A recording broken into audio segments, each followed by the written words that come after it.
Joaquín El Chapo Guzmán. Los corridos que tenemos ya no se pueden quitar, es algo que va a quedar siempre. Este es el último momento de Ernesto Barajas, el líder y voz de una de las bandas más populares del regional mexicano. Fue hallado sin vida en un taller mecánico de Zapopan. Minutos antes, había compartido una historia en redes sociales, como si no pasara nada, pero nadie sabía que esa mañana ya había sido advertido. Nadie sabía que ya lo estaban esperando. Nadie imaginaba que ese sería su final. Ernesto no era solo el cantante de Enigma Norteño. Era su cara, su productor, su alma. Durante 2 décadas, transformó la agrupación en un fenómeno que cruzó fronteras y plataformas. Su voz grave, sus letras crudas, su conexión con el público, lo hicieron símbolo de una época donde la música y la violencia se cruzaban sin pedir permiso. Pero detrás de los aplausos, había sombras. Narcocorridos que incomodaban. Nombres que no debían decirse. Mensajes que solo algunos entendían. Y amenazas que se convertían en silencios. En 2023, un narcomensaje firmado por un poderoso cártel cambió su destino. Ernesto, valiente o imprudente, eligió seguir adelante. Siguió cantando, entrevistando, produciendo. No se detuvo. Hasta que el 19 de agosto de 2025, las balas sí lo hicieron. Este video no es solo una biografía. Es una radiografía de una vida entre la fama y el peligro, entre el arte y el riesgo, entre los acordes y la muerte. Porque lo que Ernesto cayó, hoy necesita ser contado. Cómo un músico llegó a convertirse en blanco. Qué secretos guardaban sus letras, sus podcasts, sus relaciones, y por qué nadie lo protegió cuando ya era evidente que estaba en la mira. Hay quienes dicen que su muerte fue un ajuste de cuentas. Otros creen que fue una advertencia al mundo del espectáculo. Lo cierto es que su último momento no fue un accidente. Fue una sentencia. Y ahora, por fin, vamos a contarte la historia completa.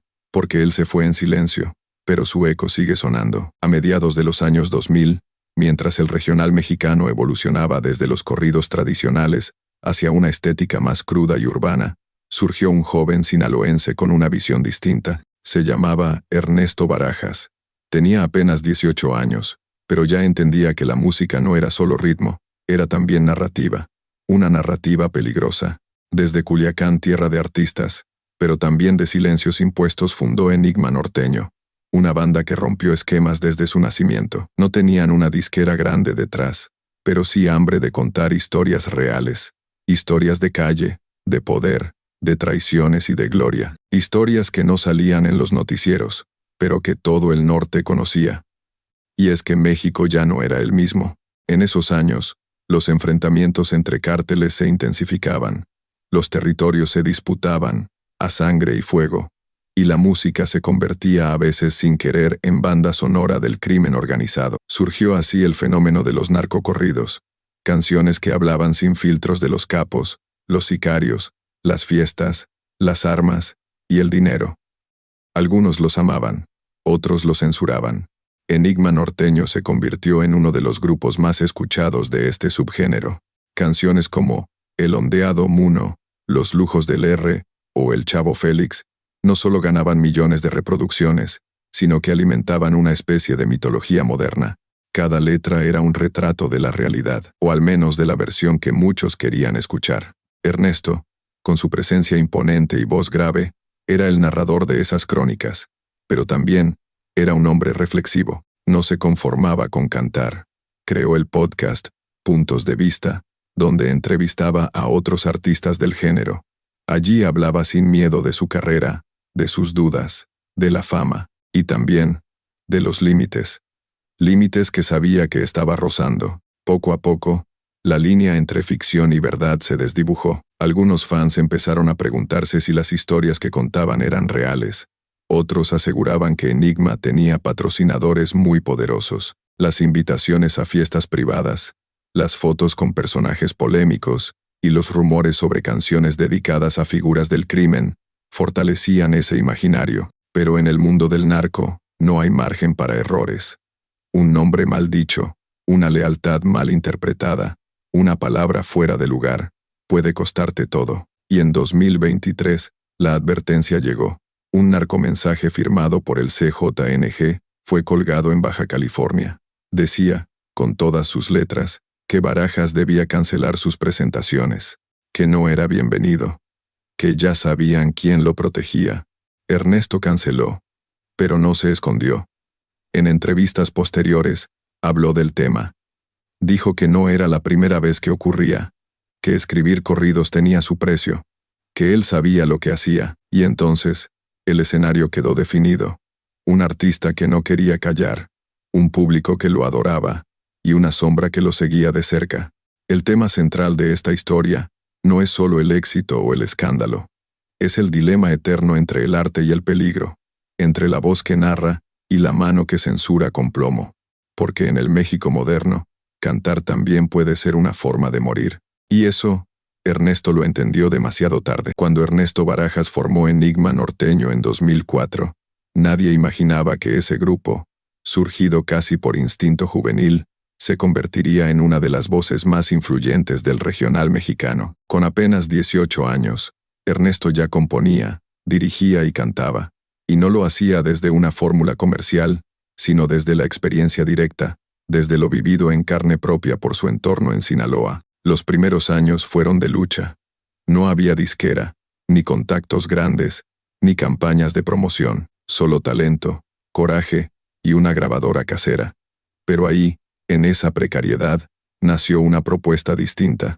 Enigma no cantaba lo que todos querían oír, sino lo que muchos vivían, sufrían o callaban. Sus primeras canciones hablaban de personajes anónimos, de historias urbanas, de códigos que solo entendían los del norte. El punto de quiebre llegó cuando decidieron ir más allá. En lugar de seguir la fórmula de los corridos románticos o de superación, apostaron por un estilo más crudo, narcocorridos narrativos, con nombres reales, fechas, eventos y referencias directas a figuras del crimen organizado. Cada canción era casi un documental en forma de corrido. Y eso, para una generación marcada por la violencia, fue un imán, con temas como El ondeado Muno, Los lujos del R, El Chavo Félix. Enigma Norteño no solo ganó millones de reproducciones en plataformas digitales, sino que entró en la conversación nacional. Ya no eran una banda más, eran el soundtrack de una época brutal, y Ernesto, su rostro. A diferencia de otros vocalistas, Barajas no era una figura distante.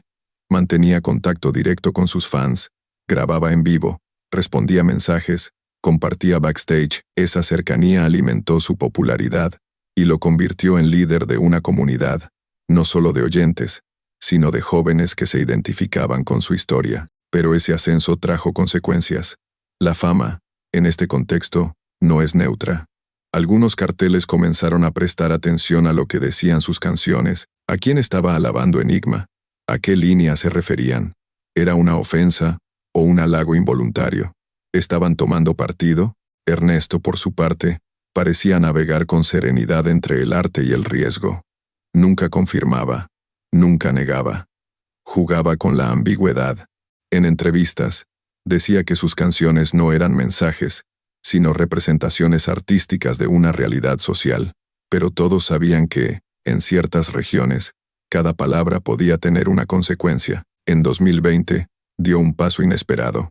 Lanzó el podcast Puntos de Vista. Lo que comenzó como un espacio para hablar de música, se transformó en un foro de confesiones.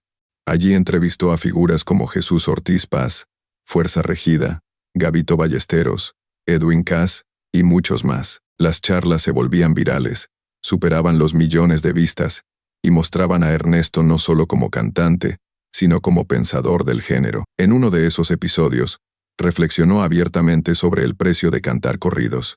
Dijo que había ocasiones en que sentía miedo, que había tenido que cancelar conciertos por advertencias, pero que no podía dejar de hacer lo que amaba. Fue la primera vez que reconoció, sin decirlo explícitamente, que estaba en la mira. El clímax de su trayectoria llegó entre 2022 y 2024. Las giras por Estados Unidos se multiplicaron. Su presencia en redes sociales se consolidó con millones de seguidores, y las colaboraciones con otros artistas lo posicionaron como uno de los referentes del corrido moderno. Incluso se decía que varios artistas emergentes le pedían consejo para moverse en la industria.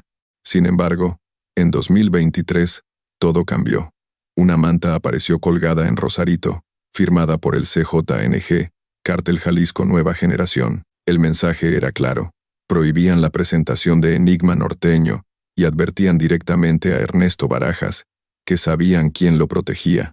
Fue una amenaza pública, un mensaje directo, una señal que ningún artista puede ignorar.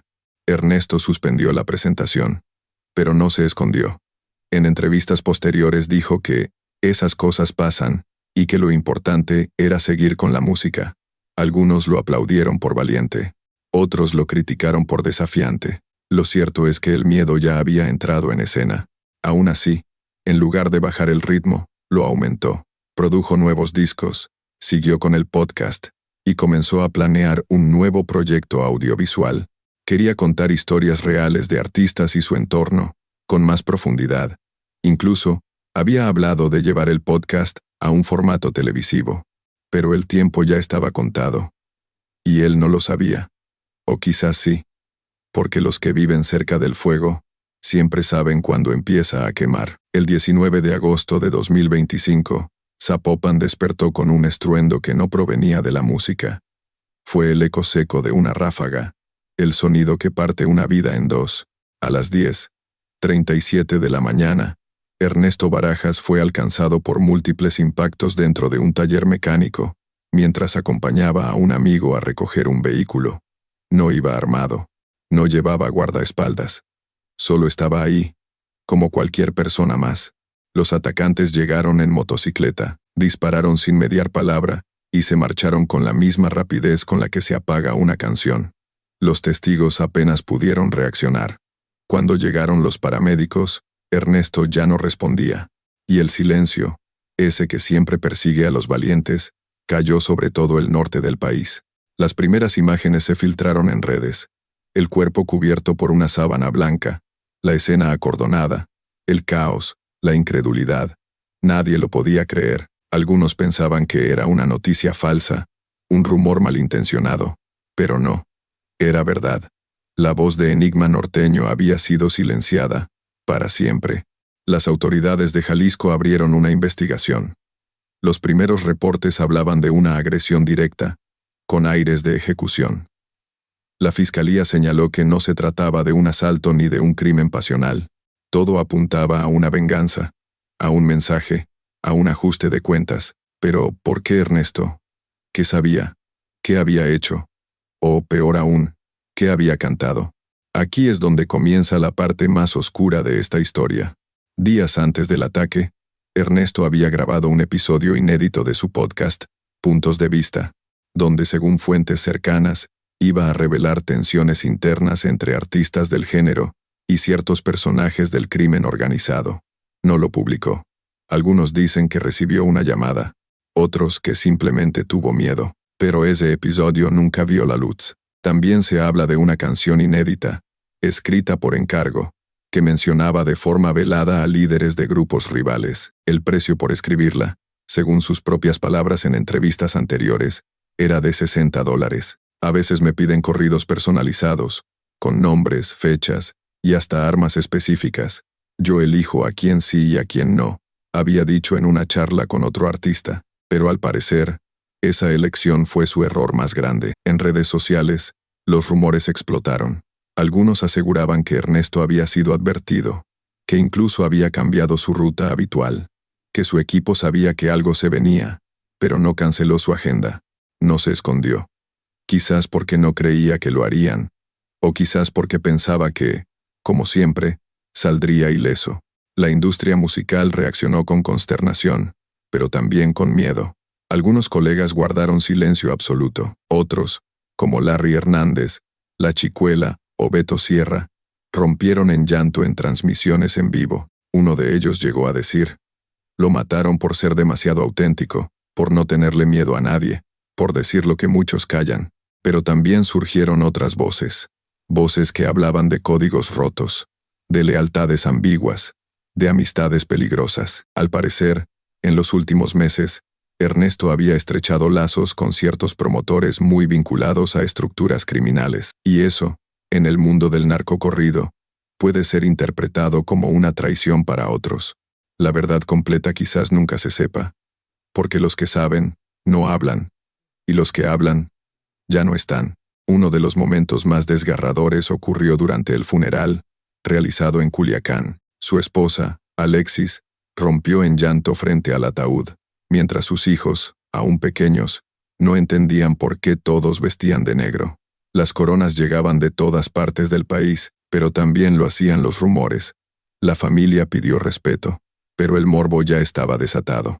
En un giro aún más perturbador, se supo que el último mensaje de voz que Ernesto envió fue a su asistente de producción, donde decía: «Nos vemos en un rato, voy a checar un carro y regreso». Esa fue su despedida. Una frase casual, cotidiana, pero definitiva. Detrás de la fama, el poder y los millones de reproducciones, había un hombre común, un padre, un esposo, un amigo, alguien que quizás solo quería contar historias, pero eligió contar las que nadie más se atrevía. Y en este país, contar ciertas verdades te convierte en objetivo. Hoy, las letras que cantaba suenan distinto. Cada palabra parece una premonición, cada pausa, un susurro de advertencia, como si él mismo supiera que el final estaba cerca, como si cada estrofa fuera un testamento sonoro. Y ahora, el eco de su voz nos deja con una pregunta incómoda. ¿Fue su música lo que lo hizo inmortal, o lo que lo condenó? En el último momento, creemos que la historia de Ernesto Barajas no solo debe ser contada como la tragedia de un músico caído, sino como el reflejo más crudo de una industria que convive a veces, sin querer admitirlo, con el peligro constante.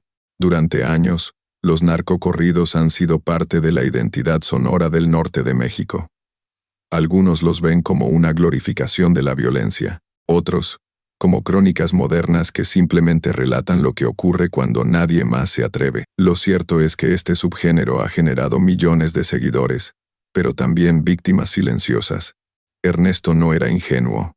Sabía muy bien que cada canción podía tener implicaciones más allá del escenario.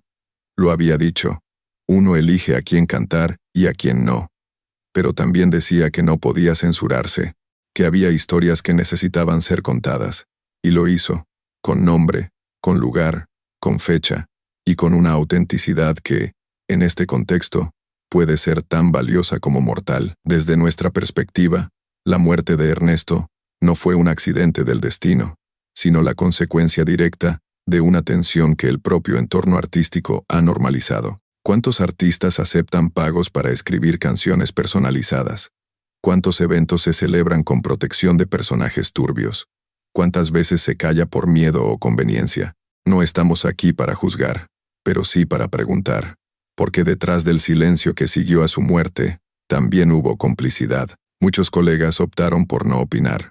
Algunas disqueras borraron menciones, y los medios, algunos, informaron con cautela, otros, simplemente omitieron detalles, por respeto o por miedo.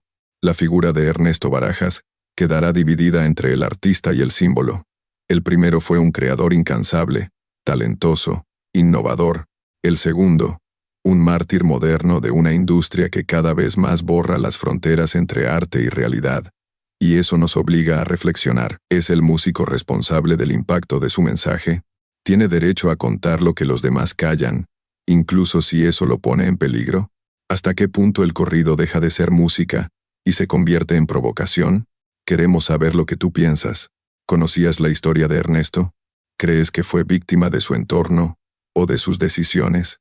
Déjanos tu opinión en los comentarios, porque, a veces, la única forma de honrar a quien partió es hablando por quienes ya no pueden. Hay ecos que no se apagan, aunque el silencio los rodee. La voz de Ernesto Barajas sigue viajando en cada reproducción, en cada estrofa que escribió sin censura, en cada entrevista donde se atrevió a hablar de lo que otros preferían ignorar. Tal vez no buscaba ser un héroe ni un mártir. Tal vez solo quería cantar lo que veía. Pero en un país donde la verdad incomoda, esa simple decisión fue suficiente para sellar su destino. Hoy, al escucharlo cantar El Ondeado o Los Lujos del R, es imposible no sentir un escalofrío. No por lo que dice la letra, sino por lo que ya sabíamos y decidimos callar. Porque Ernesto no cayó en una emboscada cualquiera, cayó por no callarse, por mirar de frente, por usar su voz como lanza, aunque el mundo le exigiera silencio.